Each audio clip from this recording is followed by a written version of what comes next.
And what we're going to do next is a movement session.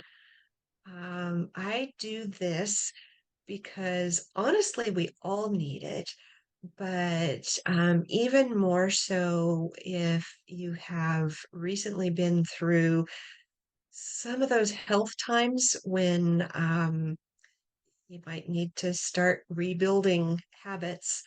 So I'm going to actually, I splurged and got a standing desk. And so now I'm going to make it stand up so that I can do this with you standing. And it's often a great idea to stand when you can. I recommend it. And if you're able to either in your location or because of what's going on with you right now, able to stand, I would definitely encourage you. Um, okay, and now I need to switch back over to where I have my notes about what comes next, because I have been busy taking notes about what Carrie Lynn was just telling us. Okay, where to go? I know it's here somewhere. I have to pull it back up.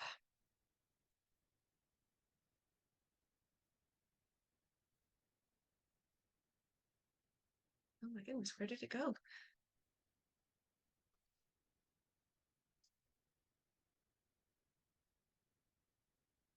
All right. Well, I'm making that video editing thing happen, aren't I? Don't worry, I'll take care of it. Thank you. It is so good to not have to be perfect. Um, Yeah, isn't that lovely? yes. Okay. It actually is a complete mystery what could have happened. And it's not coming up the way it's supposed to.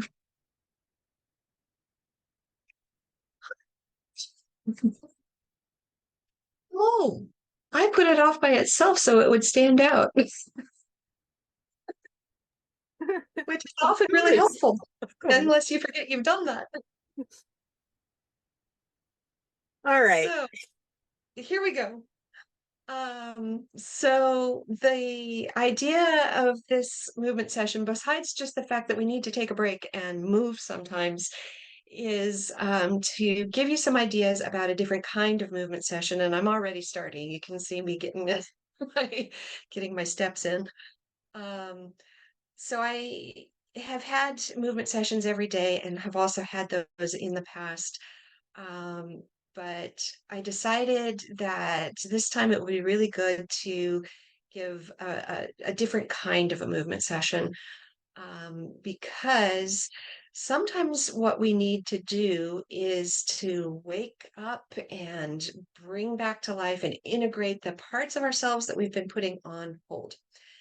We're kind of doing that just by standing up because most likely you guys have been sitting, but we're going to do it in a little bit of an additional way, all to just illustrate that rest isn't always what we have been told or what we automatically imagine. Rest, sit still, lie down, whatever it might be, is sometimes exhausting because we're trying to put whatever physical or mental things on hold. And then we're trying to make sure they're all being still. So it almost becomes like a different version of running around trying to keep all the plates spinning, even though what we're really doing is trying to get rest. So instead, what we're doing is something easy that just kind of switches to using a different parts of ourselves. And I'm going to start with the eyes because while we're looking at our screens, we've been kind of focused in pretty much one direction, and at one distance. And so, starting with the eyes, we're going to go just up and down a few times. Up as high as is comfortable, down as low as is comfortable. I think I'm probably moving my head a little bit. And that's okay. But what I'm really trying to go after is moving my eyes to the edges of their range. And now we're going to go side to side.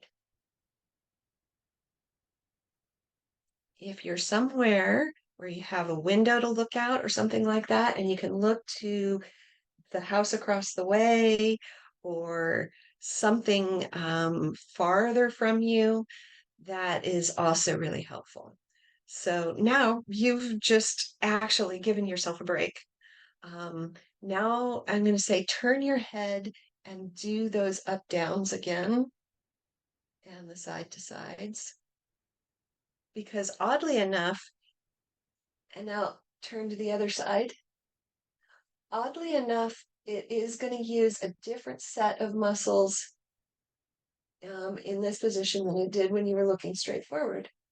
Not because completely different muscles are involved with moving your eye, but because our muscles work as systems and help one another. So if you're looking to the left, what's happening in your left and right muscles is a little different from if you're looking to the right.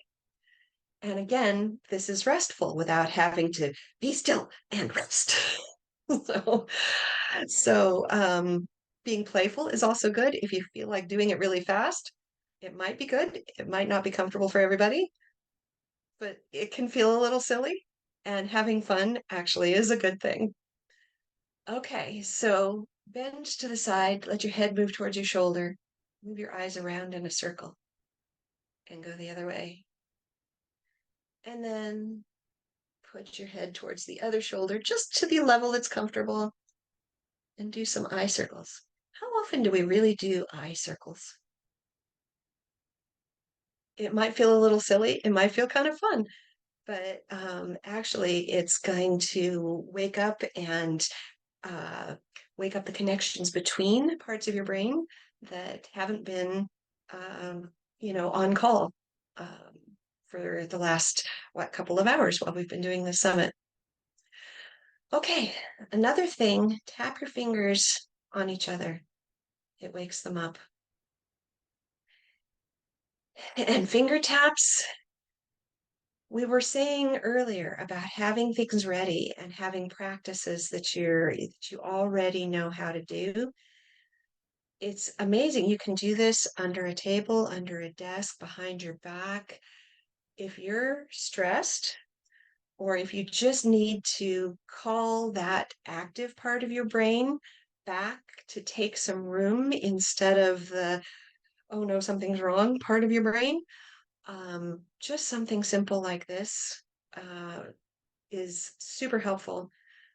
And I've got a story and a video, which will go up on the YouTube channel when that exists, that's all about how that really rescued me in a very painful moment. So find little habits. Um, and then let's do some little stars with our hands and go up and down and around. Maybe go opposite one another.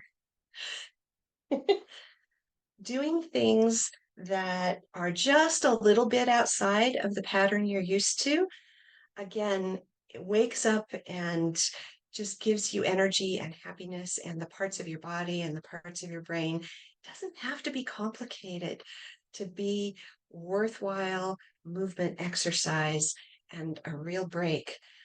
Twisting is also really good. And, we're so good at being so very in control of what's going on with our body and our hands and stuff. But if you twist and just let your arms flop and let them bump into your body wherever they bump into your body, it's kind of, I don't know, maybe if you're not used to it, you might not find it comforting. But if you do it, that can be a comforting thing too.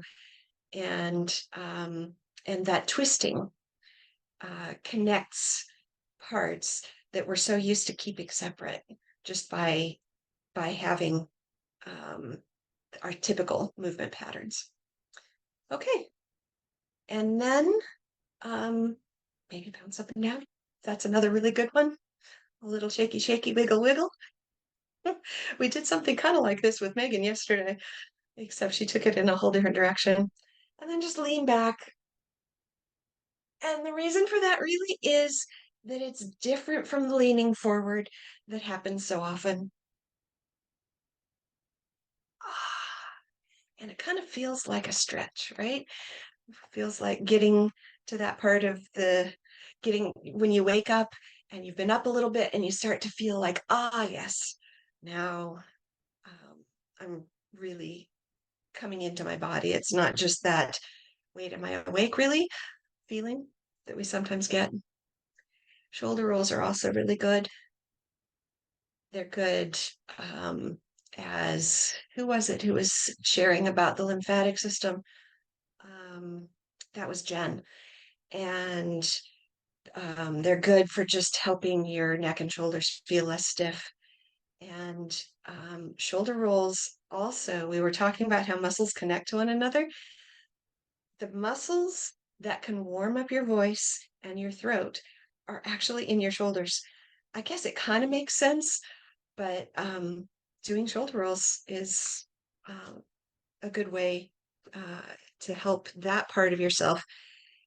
That's probably really helpful if you've been anxious and we tend to get our throats tight and breathe tight. Rolling your shoulders is actually going to warm up the muscles in there that and loosen them up. So there we go. A quick little movement session. And that's going to be its own separate recording and part of the prize for the game for those of you who play the game. And of course, I want it to be fun. So wanted to make it easy to win and have something that, maybe uh, adds a little bit of fun and